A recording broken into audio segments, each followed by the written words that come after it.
Hello, my dear friends and students. Welcome to VNK's Achievers Adda. Your success is our promise. నా పేరు నీలకంఠ. ఈరోజు ఈ వీడియోలో మనము రైల్వేస్ ప్రీవియస్ పేపర్స్ ఎక్స్ప్లెనేషన్ చూద్దాము. రైల్వే పేపర్స్ని ప్రీవియస్ పేపర్స్ని మనం ఎక్స్ప్లెయిన్ చేస్తాను. సో ఎందుకు నేను ఈ టైప్ ఆఫ్ వీడియోస్ చేయాల్సి వస్తుందని అంటే, సో రైల్వే ఎగ్జామ్స్లో ముఖ్యంగా మనకు మ్యాథ్స్ అండ్ రీజనింగ్లో సో ప్రతి క్వశ్చన్ని మనం సాల్వ్ చేసుకొని 60 out of 60 తెచ్చుకోగలిగితే, అండ్ ఆర్ఆర్బీ ఎన్టీపీసీలో 30 మార్క్స్ మ్యాథ్స్, 30 మార్క్స్ రీజనింగ్ ఇస్తున్నారు కాబట్టి, అదేవిధంగా మెయిన్స్లో 35 అండ్ రెండు కూడా 35 వస్తాయి. ప్రతి క్వశ్చన్ని మనం కరెక్ట్గా సాల్వ్ చేసి సో అవుట్ ఆఫ్ మార్క్స్ మనం తెచ్చుకోగలిగితే ఖచ్చితంగా ప్రిలిమ్స్ క్వాలిఫై అవుతాము. మెయిన్స్లో మెరిట్ లిస్ట్లో కూడా మనము ముందుంటాం కాబట్టి, సో మనము జాబ్ తెచ్చుకునే ఛాన్సెస్ ఎక్కువగా ఉంటుంది. కాబట్టి మ్యాథ్స్ అండ్ రీజనింగ్ రైల్వే ఎగ్జామ్స్కి చాలా ఇంపార్టెంట్. మనము ఏం థింక్ చేస్తామంటే మ్యాథ్స్ అండ్ రీజనింగ్ కొంచెం పర్వాలేదు, బాగానే వస్తుందని అనుకుంటాం. కానీ రైల్వే పేపర్స్లో క్వశ్చన్స్ అడిగే విధానము రిమైనింగ్ అన్ని ఎగ్జామ్స్తో పోల్చుకుంటే చాలా డిఫరెంట్గా ఉంటుంది. కాబట్టి ఖచ్చితంగా మనం ప్రీవియస్ పేపర్స్లో మ్యాథ్స్ అండ్ రీజనింగ్లో ఏ పాయింట్ ఆఫ్ వ్యూలో ఎలా డిఫరెంట్గా అడుగుతున్నారు అనేది మనం చేయాల్సి ఉంటుంది. అందుకని నేను ప్రీవియస్ పేపర్స్ స్టార్ట్ చేస్తూ ఉన్నాను. ఇక్కడ మనం చూస్తే ఆర్ఆర్బీ ఎన్టీపీసీ గ్రూప్ డి పేపర్స్ని కాకుండా ఎందుకు నేను ఆర్ఆర్బీ జేఈ పేపర్స్ తీసుకున్నాను అని అంటే, ఆర్ఆర్బీ ఎన్టీపీసీ లాస్ట్ టైం 2016లో జరిగినప్పుడు పేపర్ లెవెల్ చాలా సింపుల్గా ఉంది. కానీ ఇప్పుడు ఆర్ఆర్బీ ఎన్టీపీసీకి almost nearly 1 crore students apply చేశారు. కాంపిటీషన్ హెవీగా ఉంటుంది కాబట్టి అదే లెవెల్లో క్వశ్చన్ పేపర్ సెట్ చేసేది అనేది ఉంటుంది. ఈ విషయాన్ని మనము లాస్ట్ టైం జరిగినటువంటి ఆర్ఆర్బీ గ్రూప్ డి ఎగ్జామ్స్లో కానీ, తర్వాత ఆర్ఆర్బీ ఏఎల్పి టెక్నీషియన్స్ ఎగ్జామ్స్, ఆ తర్వాత ఆర్ఆర్బీ జేఈ ఎగ్జామ్స్, ఇవి చూస్తే అంతకుముందు జరిగినటువంటి రైల్వే పేపర్స్కి ఇప్పుడు ప్యాటర్న్కి చాలా డిఫరెన్స్ అనేది పేపర్ లెవెల్లో అబోవ్ మోడరేట్ లెవెల్లో క్వశ్చన్స్ ఇస్తున్నారనే విషయం మనకి ఈజీగా అర్థమవుతుంది. కాబట్టి ఖచ్చితంగా మ్యాథ్స్ అండ్ రీజనింగ్లో 60 out of 60 మనం తెచ్చుకోవాలి అని అంటే, ఖచ్చితంగా ఏ ప్యాటర్న్లో క్వశ్చన్స్ వస్తున్నారు ఆ ప్యాటర్న్కి మనం అడాప్ట్ అయ్యి ఆ ప్యాటర్న్ ప్రకారం మనము చదువుకోగలిగితే, ప్రాక్టీస్ చేయగలిగితే సో ఖచ్చితంగా మనకు చాలా బెనిఫిట్ ఉంటుంది. అందుకని ఈ సిరీస్ నేను స్టార్ట్ చేశాను. ఈరోజు ఈ వీడియోలో అయితే RRB JE tier 1 30th May 2019లో థర్డ్ షిఫ్ట్లో జరిగినటువంటి పేపర్ని తీసుకొని నేను సాల్వ్ చేస్తూ ఉన్నాను. ఈ ఆర్ఆర్బీ జేఈ టైర్ 1 పేపర్స్ అయిపోయిన తర్వాత దానికి ముందు జరిగినటువంటి ఏఎల్పి టెక్నీషియన్ పేపర్స్ కావచ్చు, అంతకుముందు జరిగిన గ్రూప్ డి పేపర్స్ని, అంతకుముందు జరిగినటువంటి ఆర్ఆర్బీ ఎన్టీపీసీ 2016 పేపర్స్ని కూడా మనము most repeated models, important models మనం ప్రాక్టీస్ చేయడానికి నేను ప్రయత్నం చేస్తాను. ఇప్పుడు మీరు ఏదైతే క్వశ్చన్స్ ఈ వీడియోలో చూడబోతున్నారో ఆ మొత్తం క్వశ్చన్స్ని కూడా మీకు పీడిఎఫ్ రూపంలో ఈ వీడియో డిస్క్రిప్షన్లో ఒక లింక్ పెట్టాను. దాన్ని మీరు క్లిక్ చేశారంటే పీడిఎఫ్లో పొందొచ్చు. అదేవిధంగా ఈ 30th May 2019 third shift complete paper with GK and current affairs మొత్తం పేపర్ కూడా మీకు పీడిఎఫ్ రూపంలో ఇచ్చాను. దాన్ని కూడా చూడండి. ఈ వీడియో ఫస్ట్ టైం మీరు చూస్తున్నట్టయితే ఈ ఛానల్ని సబ్స్క్రైబ్ చేయండి. అదేవిధంగా ఈ వీడియో చూస్తున్నప్పుడు క్వశ్చన్ని మీరు ఫస్ట్ టైం చూసినప్పుడు ఈ వీడియోని పాస్ చేసి మీరు మీ ఓన్ వేలో ట్రై చేయండి. ఒక టైం ఎక్కువ తీసుకున్నా, మధ్యలో స్ట్రక్ అయినా, ఆ తర్వాత నేను ఎలా అప్రోచ్ అయ్యాను క్వశ్చన్ అనే విధాన్ని చూస్తే మీకు బాగా బెనిఫిట్ ఉంటుంది. సో లేట్ చేయకుండా మనం ప్రాబ్లం స్టార్ట్ చేద్దాము. So our first question is find the square root of 64009. 64,009 యొక్క వర్గమూలం కనుగొనము. చూడంగానే దాని ఆన్సర్ ఎలా చెప్పాలి అంటే, ఫస్ట్ యూనిట్ డిజిట్ ఇక్కడ ఏముందంటే 9 ఉంది. సో ఆప్షన్స్లో కూడా 3373. సో 3ని స్క్వేర్ చేసిన 9 వస్తుంది. అదేవిధంగా ఇక్కడ 3ని స్క్వేర్ చేసిన 9 వస్తుంది, 7 స్క్వేర్ చేసిన 9 వస్తుంది. కాబట్టి అన్ని ఆప్షన్స్లో 3 ఉంది కాబట్టి so only based on unit digit చెప్పలేకపోతున్నాం. సెకండ్ ఎలా చేస్తాము అని అంటే, సో స్క్వేర్ రూట్స్లో ఖచ్చితంగా మనం గుర్తుపెట్టుకోవాల్సింది ఏంటంటే, చివరి 2 అంకెలు వదిలేస్తాము. దానికి ముందు ఎంత పెద్ద నెంబర్ ఉంటుంది, ఏ నెంబర్ ఉంటుంది, ఎంత పెద్ద నెంబర్ అయినా ఆ నెంబర్ని కన్సిడర్ చేస్తాం. 640. సో 640 రావాలి అంటే దేన్ని స్క్వేర్ చేసి ఉంటే 640 వచ్చి ఉంటుందంటే 25 స్క్వేర్ 625, 26 స్క్వేర్ 676 ఎక్కువైపోతుంది. కాబట్టి దీనికన్నా కొంచెం తక్కువ ఉన్నటువంటి స్క్వేర్ ఎంత అంటే 25. సో అది ఆప్షన్ డిలో ఉంది కాబట్టి అవర్ ఆన్సర్ ఈస్ 253 అని చెప్పచ్చు. దిస్ ఈజ్ చూడంగానే ఎలా చెప్పాలి. బట్ జనరల్గా స్టూడెంట్స్ అందరూ చేసేటువంటి లాజిక్ని కూడా ఇప్పుడు మనము ఫాలో అవుదాము. సో ఫస్ట్ యూనిట్ డిజిట్ 3 ఉంది కాబట్టి, 9 ఉంది కాబట్టి ఖచ్చితంగా యూనిట్ డిజిట్లో 3 కానీ 7 కానీ ఉండాలి. నెక్స్ట్ సో చివరి 2 అంకెలు తీసేసాము అంటే ఇక్కడ 640 ఉంది. 640 కన్నా కొంచెం తక్కువ స్క్వేర్ ఎంతో చెక్ చేసుకోవాలి. So procedure constant. ఇదే ప్రొసీజర్ మీరు ఎంత పెద్ద నెంబర్కైనా మీరు ఫాలో అవ్వచ్చు. సో ఫస్ట్ క్వశ్చన్లో ఇచ్చినటువంటి స్క్వేర్ రూట్ క్వశ్చన్లో ఏదైతే ఉంటుందో యూనిట్ డిజిట్, దాన్ని బేస్ చేసుకొని ఆన్సర్ యూనిట్ డిజిట్ చెప్తున్నాం. 9 ఉంది అంటే 3ని స్క్వేర్ చేసిన 9 వస్తుంది, 7 స్క్వేర్ చేసిన 9 వస్తుంది కాబట్టి so we have to right 3 and 7. Second step, so చివరి నుంచి 2 అంకెల ముందు మనము ఆ 2 అంకెలు తీసేసి దానికి ముందు ఏదైతే నెంబర్ ఉంటుందో దానికన్నా కొంచెం తక్కువ స్క్వేర్ చెప్పాలి. సో దానికన్నా ఇక్కడ 640 ఉంది, 640 కొంచెం తక్కువ స్క్వేర్ ఏంటంటే 25 స్క్వేర్ 625 కాబట్టి దేనికి స్క్వేర్ అంటే 25. సో ఇప్పుడు మనం ఏం చేయాలి అంటే ఆన్సర్లో 25 యాజ్ ఇట్ ఈస్గా రాయాలి. So our answer is either 253 or 257. ఈ రెండింటిలో ఏది కరెక్ట్ ఆన్సర్ అంటే ఒక చిన్న కంపారిజన్ చేసి ఆన్సర్ చెప్పొచ్చు. ఆ కంపారిజన్ ఏంటంటే సో ఇక్కడ మనం ఏదైతే నంబర్ రాసామో అది ఇంటూ దాని నెక్స్ట్ నెంబర్తో మల్టిప్లై చేయాలి. 25 ఇంటూ 26, 25 స్క్వేర్ 625 ప్లస్ 25 650. సో ఇప్పుడు కంపారిజన్ దేనికంటే ఇక్కడ మీకు ఏదైతే నెంబర్ ఉందో ఆ నెంబర్కి ఇక్కడ వచ్చిన ప్రోడక్ట్కి 640 అనేది 650 కన్నా చిన్నదా పెద్దదా? చిన్నదైతే ఈ రెండిట్లో 253 అండ్ 257లో ఏది చిన్నదో అది మన ఆన్సర్. 640 అనేది 650 కన్నా పెద్దదైతే ఈ 253 257లో ఏది పెద్దదో అది మన ఆన్సర్ అవుతుంది కంపారిజన్లో. సో ఇక్కడ ఈ కేసులో 640 is less when compared to 650 కాబట్టి 253 257 చిన్నది ఏదంటే 253 కాబట్టి 253 మన ఆన్సర్ అవుతుంది. This is our general method. Choose from the alternatives the figure that best complete the pattern given below. కింద ఇవ్వబడిన నమూనాను ఉత్తమంగా పూర్తి చేసే ప్రత్యామ్నాయ చిత్రాన్ని ఎంచుకోండి. సో ఇక్కడ ఈ క్వశ్చన్ మార్క్ని కంప్లీట్గా చేయాలంటే ఇక్కడ ఒక లైన్ ఉండాలి. సో మనము ఇది ఒక ఫ్లిప్ అనమాట. సో ఇక్కడ 0 0 ఉంది కాబట్టి పైన కూడా ఒక 2 డాట్స్ అలా ఉండాలి. అది ఎక్కడ ఉందంటే ఆప్షన్ ఏలో ఉంది కాబట్టి దట్ ఈజ్ అవర్ ఆన్సర్. అతి చిన్న 3 అంకెల ప్రధాన సంఖ్యను కనుగొనము. మనందరికి తెలిసి ఇట్ ఈస్ 101.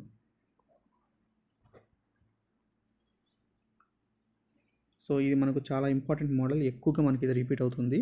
సింపుల్ లాజిక్ ఏంటంటే ఈ 3 6 4 2ని యూజ్ చేసుకొని 22 ఎలా వచ్చింది అనే లాజిక్ మనము బ్రేక్ చేస్తే సేమ్ లాజిక్ని ఈ సెకండ్ రోకి అప్లై చేసి ఇఫ్ ఇట్ కన్ఫర్మ్స్ థర్డ్ దానికి దాన్ని అప్లై చేస్తే ఆన్సర్ వస్తుంది. ఈ లాజిక్ మనం ఫాలో అవ్వాలి.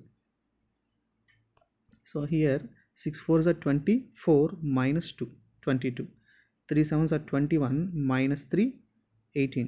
అదేవిధంగా 5 into question mark some X minus 4 చేస్తే ఏం రావాలి 31 రావాలి. So 5x is equal to -4 అటు సైడ్ వెళ్ళిందంటే +4 it is 35, 5 1 times 5 7 times x is equal to 7. So question మార్క్లో ఉండే వాల్యూ ఎంత అంటే 7. ఏ యొక్క ప్రస్తుత వయస్సు 20 సంవత్సరాల తర్వాత అతని 10 సంవత్సరాల క్రితం యొక్క ఉన్న వయసుకు 10 రెట్లుగా ఉంది. ఇప్పుడు అతని వయసు ఎంత? Age present age after 20 years will be 10 times his age 10 years back. What is his age now? మీరు ఈ క్వశ్చన్ జాగ్రత్తగా గమనిస్తే ఏజెస్ అంటేనే ఒకే ట్రిక్ ఏంటి అని అంటే ప్రెజెంట్లో ఉన్నాను, కొన్ని సంవత్సరాల తర్వాత ఆఫ్టర్ హ్యాన్స్ వస్తే I have to add plus, before and అగో ప్రెజెంట్ నుంచి నేను బిఫోర్కి వెళ్ళాలన్నా అగో వెళ్ళాలన్నా I have to take minus. ఈ సింపుల్ లాజిక్ని మనం ఫాలో అయితే చాలు. ఇక్కడ ఏమంటున్నారు at present age present age after 20 years will be, suppose my present age is X, after 20 years I will B X plus 20. So after 20 years will be 10 times his age 10 years back. 10 times of what 10 times his age 10 years back. So present నేను X ఉన్నాను, 10 years back X minus 10 ఉంటాను. So నా 20 years తర్వాత నా వయసు X plus 20 అది ఎలా ఉందంటే 10 yearsకి ముందు నా వయసుకు 10 times ఉంది అని చెప్తున్నారు. సో సింపుల్గా దీన్ని మనం సాల్వ్ చేసుకుంటే 10x minus 100, so X plus 20, we can say that it is 9x is equal to 120. So 3 3s 340s. So x is equal to 40 whole divided by 3. So 40 upon 3 is 13.33. Option. Find odd one out from the given options. ఇది కూడా మనకు odd one out అనేది రైల్వేలో రెగ్యులర్గా వస్తుంది. So అది డయాగ్రమెటిక్గా ఉండొచ్చు, వొకాబులరీలో ఉండొచ్చు, అది ఎలా ఉండొచ్చు, మనము కొంచెం జాగ్రత్తగా గమనించి చేయాలి. చాలాసార్లు స్టూడెంట్స్ నెగిటివ్ మార్క్స్ రావడానికి కారణం ఈ ఆడ్ వన్ అవుటే. సో ఫస్ట్ వన్లో స్క్వేర్ లోపల స్క్వేర్ ఉంది, సేమ్ షేప్లో సేమ్ షేప్ ఉంది, ఇక్కడ సేమ్ షేప్లో సేమ్ షేప్ ఉంది. బట్ ఆప్షన్ డిలో చూస్తే షేప్ ఉల్టా అయ్యి ఉంది కాబట్టి ఖచ్చితంగా option D is odd one. ఎలాంటి డిస్కౌంట్ ఇవ్వకపోగా లాభం 20% ఉంది, 5% డిస్కౌంట్ ఇచ్చినట్లయితే వాస్తవ లాభ శాతాన్ని కనుగొనము. If no discount is given the profit would have been 20%. If there is 5% discount given find the actual profit.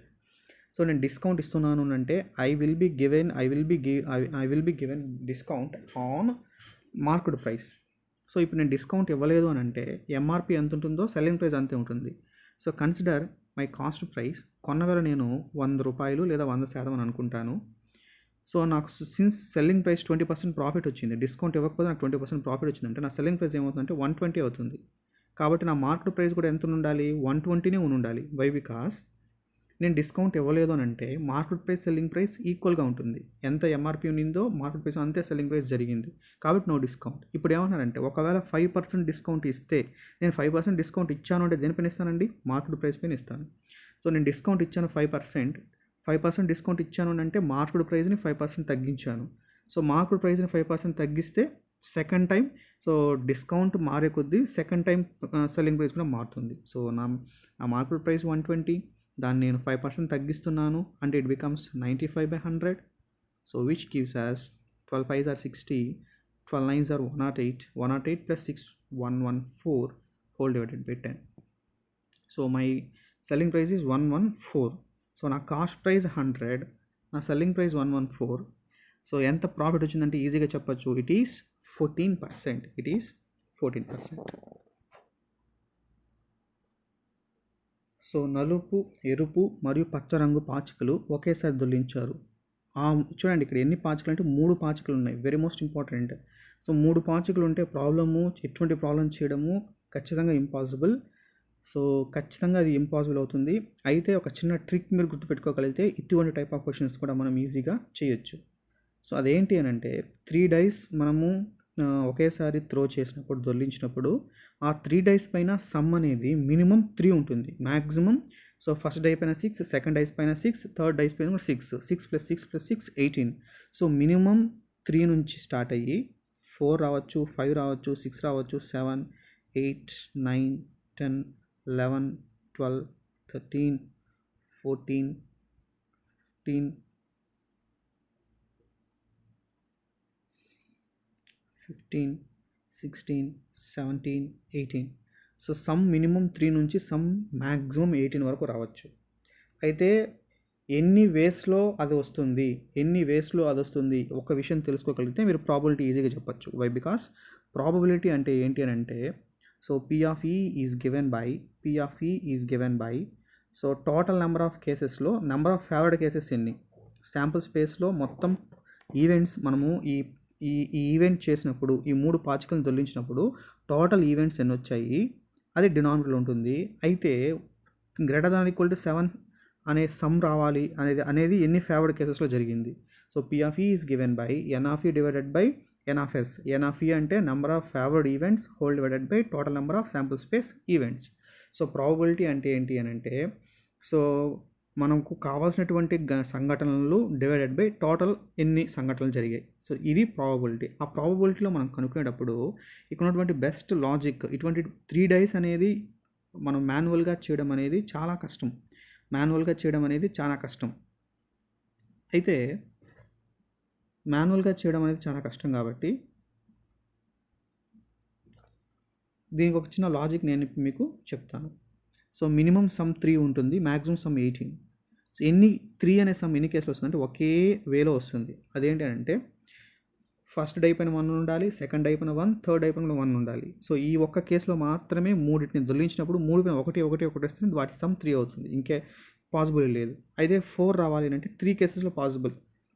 ఎలా అంటే మొదటి డై పైన 1 రావచ్చు, సెకండ్ డై పైన 1 రావచ్చు, థర్డ్ డై పైన 2 రావచ్చు, లేదా ఫస్ట్ డై పైన 1 రావచ్చు, సెకండ్ డై పైన 2 రావచ్చు, థర్డ్ డై పైన 1 రావచ్చు, లేదా ఫస్ట్ డై పైన 2 రావచ్చు, సెకండ్ డై పైన 1, థర్డ్ పాచిక పైన 1 రావచ్చు. ఈ విధంగా 3 కేసెస్లో this is first case and this is second case and this is third case. ఈ విధంగా 3 కేసెస్లో వస్తుంది. 5 రావాలి అని అంటే సో ఇప్పుడు డిఫరెన్స్ ఎంత, 2, 1కి 3కి డిఫరెన్స్ 2, 6 కేసులో వస్తుంది. దీనికి డిఫరెన్స్ 2, నెక్స్ట్ 3, నెక్స్ట్ 4 యాడ్ చేసాము అని అంటే 10, నెక్స్ట్ 5 యాడ్ చేస్తే 15, నెక్స్ట్ 6 యాడ్ చేస్తే 21.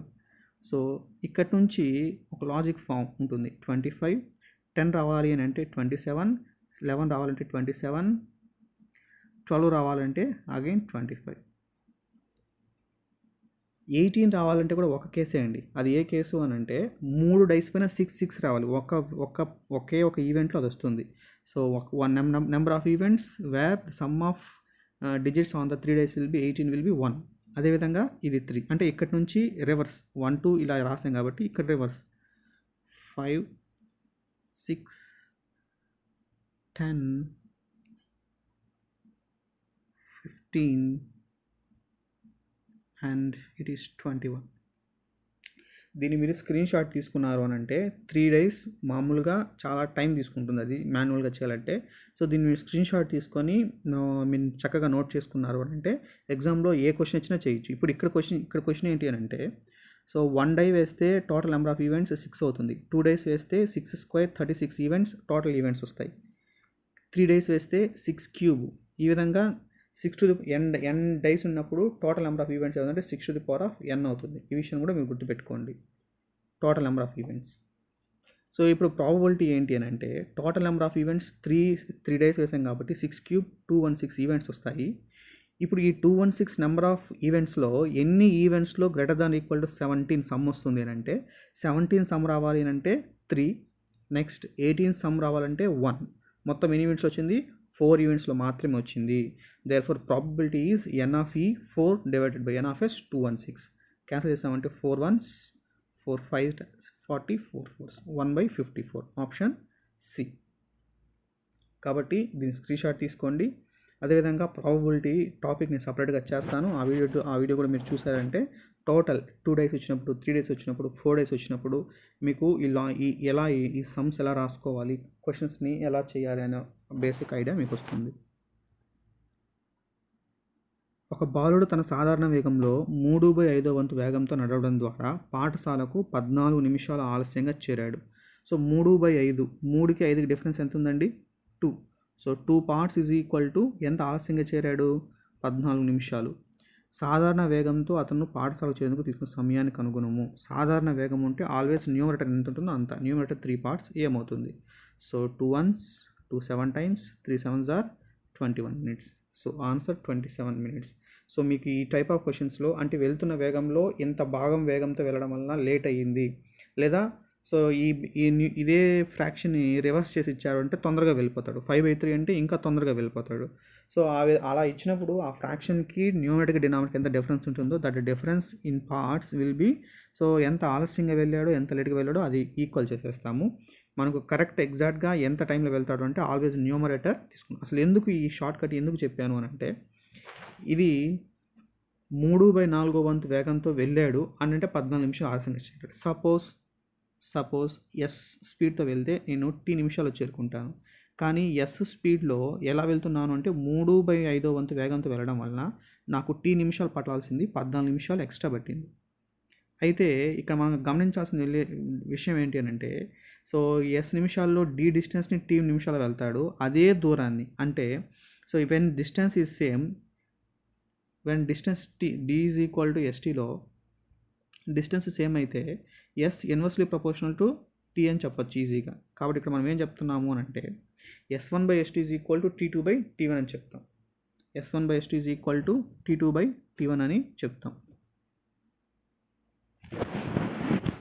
S1/S2, this is S1, this is S2, this is T1, this is T2. Since distance is constant, S1/S2 is equal to T2/T1. దీన్ని solve చేసాము అని అంటే so మీకు S క్యాన్సిల్ అయిపోతుంది, అల్టిమేట్గా T ఈజ్ ఈక్వల్ టు 21 వస్తుంది.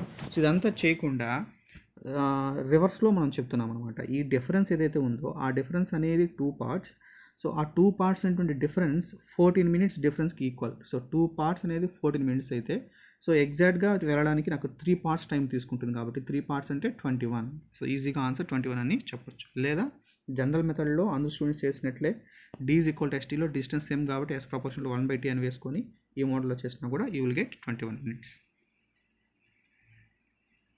Square root of 4 to 25 is equal to 64 అయితే square root of 42.25 plus square root of 0.4 to 25 విలువ కనుగొనము. Simple logic. స్క్వేర్ రూట్ లోపల ఇక్కడ డెసిమల్ పాయింట్ పొజిషన్ మాత్రం చేరింది. దానికి ఒక సింపుల్ లాజిక్ ఏంటి అని అంటే రూట్ లోపల ఎన్ని పొజిషన్స్ ముందు డాట్ ఉంటుందో ఆన్సర్లో దాంట్లో హాఫ్ అవ్వాలి.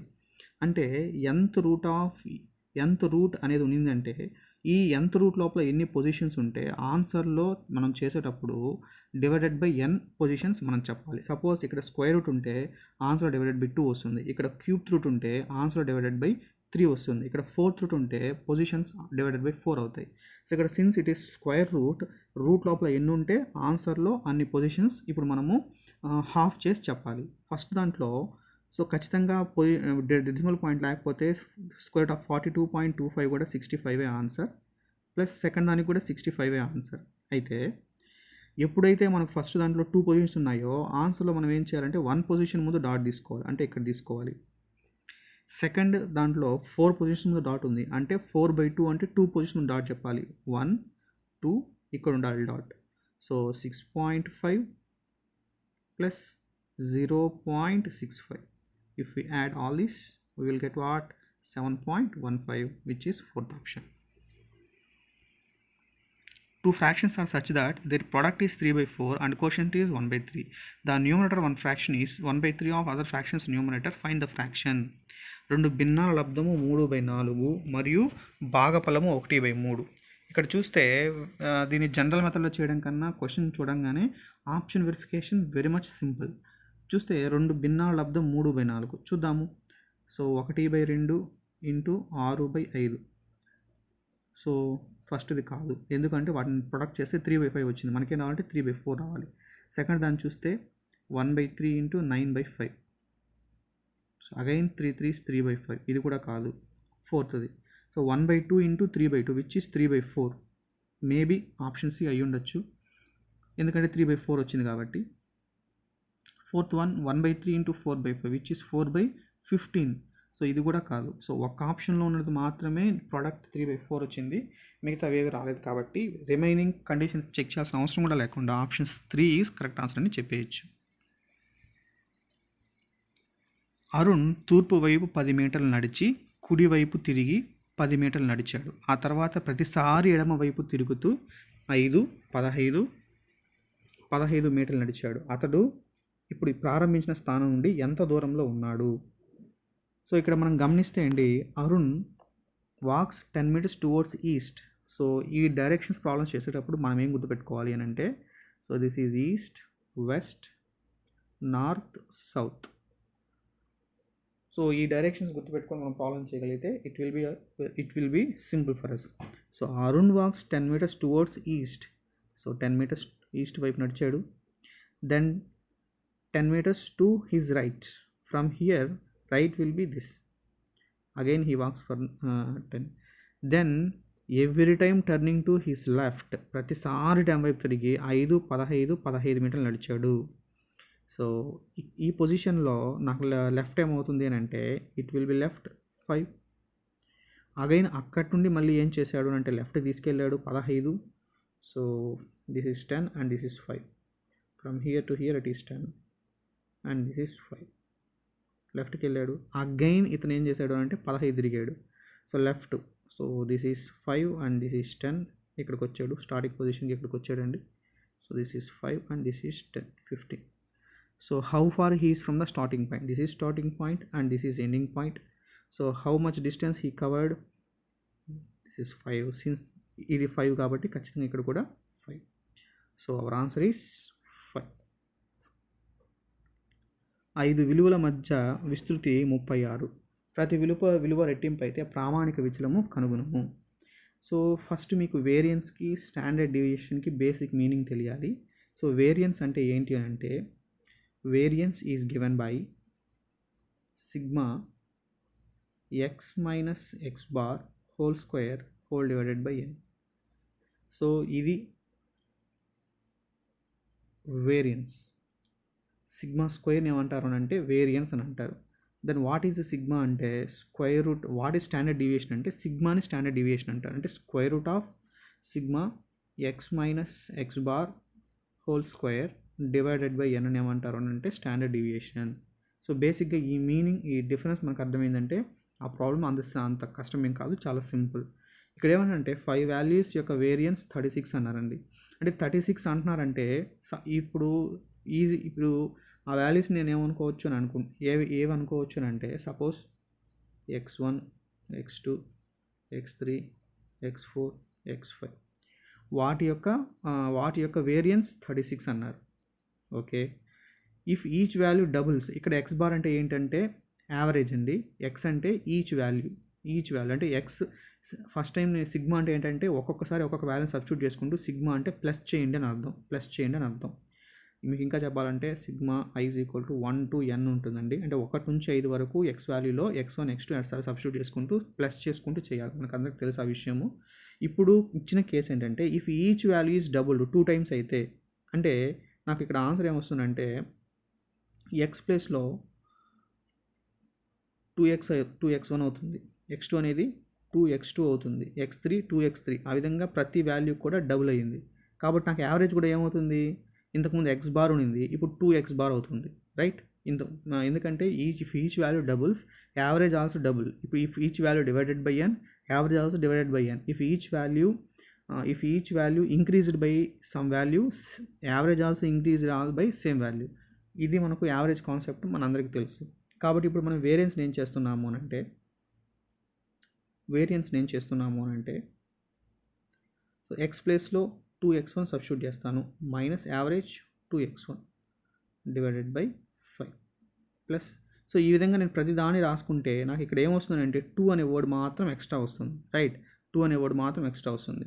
కాబట్టి నా స్టాండర్డ్ డీవియేషన్ ఏమవుతుందంటే √, సో ఇక్కడ 2 కామన్ తీసేసంటే స్క్వేర్లో 4 into again I will get same expression as variance, so which is given by variance 36.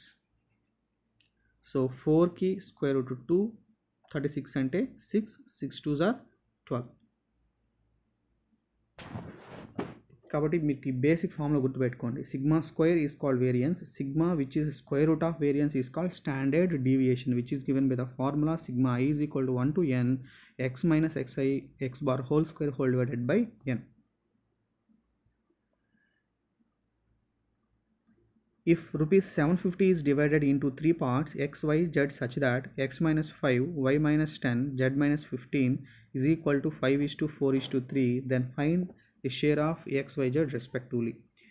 Best approach to solve this question is, see here 5:4:3 రేషియోలో ఉంది. ఎప్పుడు అని అంటే 750ని 5 రూపీస్, 10 రూపీస్, 15 రూపీస్ తగ్గించినప్పుడు.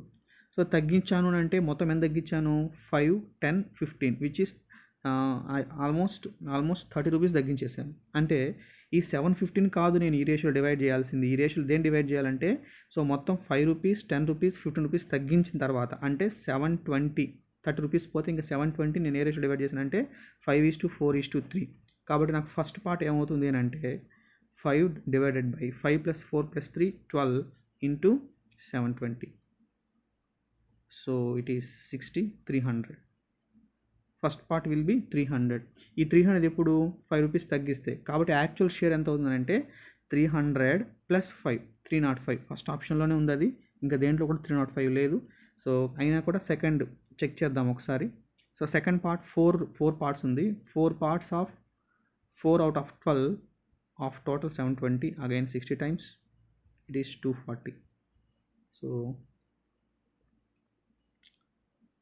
I am very sorry. Okay it is 240. ఎప్పుడు అని అంటే 10 rupees తగ్గించినప్పుడు 240. ఒకవేళ 10 రూపీస్ కలిపిది యాక్చువల్గా అతనికి వచ్చిన వై వాల్యూ ఎంత అయి ఉండాలి అని అంటే +10 చేస్తే 250 సెకండ్ ఆప్షన్లో ఉంది. అదేవిధంగా third option. So this is the best strategy to do this problem. అయితే జనరల్గా అందరూ ఏం చేస్తారు, ఒకవేళ మీరు ఇలా చేస్తే కూడా తప్పేం లేదు. సో దిస్ ఈజ్ యాక్చువల్గా చేయాల్సినటువంటి ప్రొసీజర్ అయితే ఇది.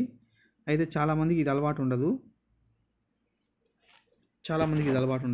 దీన్ని మామూలుగా ఎలా చేస్తారు అని అంటే 5:4:3 కాబట్టి దాన్ని 5x, 4x, 3x అనుకొని 5 రూపీస్ తగ్గించినప్పుడు, 10 రూపీస్ తగ్గించినప్పుడు, 15 రూపీస్ తగ్గించినప్పుడు కాబట్టి వాటిని మనమే యాడ్ చేసుకోవాలి. సో 5 రూపీస్ తగ్గించినప్పుడు 5x అయి ఉంటుంది. సో యాక్చువల్గా 5x + 5 అయి ఉంటుంది. అదేవిధంగా 4x అనేది 10 రూపీస్ తగ్గించినప్పుడు, వైలోంచి 10 రూపీస్ తగ్గించినప్పుడు కాబట్టి 10 యాడ్ చేసుకుంటాం. అదేవిధంగా దీనికి 15 యాడ్ చేసుకుంటాం. ఇప్పుడు ఈ మొత్తం సమ్ చేస్తే ఎంత రావాలి అని అంటే 750 రావాలని చెప్పి సో టోటల్ సమ్ ఈస్ 750. దీన్ని సాల్వ్ చేసుకొని ఎక్స్ కనుక్కొని ఆ తర్వాత సబ్స్టిట్యూట్ చేసుకుంటారు. This is X and this is Y, this is Z అని సబ్స్టిట్యూట్ చేసుకుంటారు.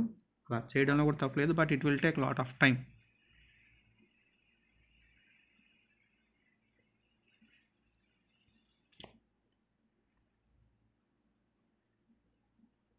సో నిశ్చలంగా ఉన్న నీటిలో ఒక పడవ యొక్క వేగం గంటకు x కిలోమీటర్లు మరియు ప్రవాహం యొక్క వేగం గంటకు y కిలోమీటర్లు. ఒకవేళ ప్రవాహానికి అభిముఖంగా వెళ్ళడానికి పట్టిన సమయం ప్రవాహానికి వాలుగా వెళ్ళడానికి పట్టే సమయానికంటే t గంటలు ఎక్కువగా ఉన్నట్లయితే ప్రయాణించిన దూరాన్ని కనుగొనుము. Very simple question. సో మనము బోర్డ్స్ అండ్ స్ట్రీమ్స్లో గుర్తుపెట్టుకోవాల్సింది ఏంటి అంటే, suppose this is the flow of water which is running at y kilometres per hour. So ఇప్పుడు ఈ ఫ్లోలో నేను అదే డైరెక్షన్లో ఫ్లో వెళ్తున్న డైరెక్షన్లోనే వెళ్తే దాని డౌన్ స్ట్రీమ్ అని, ఫ్లోకి వెళ్తున్న దానికి ఆపోజిట్గా వెళ్తే దాని అప్ స్ట్రీమ్ అని చెప్తాము. సో డౌన్ స్ట్రీమ్లో నా స్పీడ్ ఏమవుతుందంటే when I'm going along with the water my speed will increase which is x + y kilometres per hour. Up స్ట్రీమ్లో ప్రవాహానికి అభిముఖంగా వెళ్ళినప్పుడు my speed will relatively decreases which is given by x - y kilometres per hour. ఇప్పుడు ఇక్కడ క్వశ్చన్లో మనం గమనిస్తే the speed of boat in still water is x kilometres per hour and the speed of stream is y kilometres per hour. If the time taken to go up stream is t hours more than the time taken to go down stream అన్నారు. అంటే నేను అప్లో వెళ్ళడానికి పట్టిన time డౌన్లో వెళ్ళడానికి పట్టిన time కన్నా t hours ఎక్కువ. టైం అంటే ఏంటి? జనరల్గా టైం అంటే డిస్టెన్స్ బై స్పీడ్. గుర్తుపెట్టుకోండి, బోట్స్ అండ్ స్ట్రీమ్స్లో స్పీడ్ అంటే ఏ డైరెక్షన్లో వెళ్తున్నావు, డౌన్లో వెళ్తున్నావా అప్లో వెళ్తున్నావా. అప్లో వెళ్తే అప్ స్ట్రీమ్ స్పీడ్ వేస్తాము, డౌన్లో వెళ్తే డౌన్ స్ట్రీమ్ స్పీడ్ వేస్తాం స్పీడ్ అంటే. కాబట్టి ఇక్కడ మనం గమనిస్తే సో నాకు పట్టిన టైము అనేది అడుగుతున్నారు కాబట్టి time is given by distance by speed which is in up stream. Distance in up stream is equal to t hours more than distance by down stream. So దీని అర్థం ఏంటి అని అంటే, సో నేను అప్లో వెళ్ళిన టైం ఎంత ఉందంటే డౌన్లో వెళ్ళిన టైం కన్నా t hours ఎక్కువ ఉంది. సో దీన్ని మనం సాల్వ్ చేసుకోగలిగితే ఈజీగా మనకు ఆన్సర్ వస్తుంది. So it is given by d whole divided by up stream అంటే x - y is equal to t plus so distance divided by down stream అంటే x + y. దీన్ని మనం సాల్వ్ చేసుకున్నాము అంటే so d divided by x - y minus d divided by x + y is equal to t. So ఇప్పుడు మనం d common తీసాము అంటే ఇక్కడ ఏమొస్తుంది? So x + y minus x + y whole divided by x - y into x + y which is x² - y² is equal to t. So t is equal to d into, so we can cancel x on both sides, 2y whole divided by x² - y². Then what is d? t into x² - y² whole divided by 2y. Let us see the options, which is first option. So ఈ step మీరు గుర్తుపెట్టుకోండి, దీన్ని మీరు solve చేయండి, మీకు same answer వస్తుంది. So ఈ క్వశ్చన్ని మనం చూసిన వెంటనే మనం ఏం గుర్తుపెట్టుకోవాలి అంటే, హియర్ అన్నిట్లో కూడా మనకు పర్సంటేజ్ అనేది కామన్గా ఉంది కాబట్టి సో పర్సంటేజ్ని రిమూవ్ చేయండి, డివైడ్ బై 100 వేస్తాం. సో డివైడ్ బై 100 వేసినప్పుడు లెఫ్ట్ సైడ్ బోత్ సైడ్స్ కామన్గా ఉంది కాబట్టి 100 క్యాన్సిల్ అయిపోతుంది. కాబట్టి దీని డైరెక్ట్గా మనం ఏం రాయొచ్చు అని అంటే, so 5a + 4b is equal to 2/3 into 6a + 8b. So ఇంత సింపుల్గా మనము ప్రాబ్లం చేసేయచ్చు అనమాట. సో క్రాస్ మల్టిప్లికేషన్ చేసాము అంటే 3 × 5 15a + 12b is equal to 12a + 16b. And ఈ ఏని పక్క తీసుకొచ్చామంటే 3a, దీన్ని పక్క తీసుకెళ్ళామంటే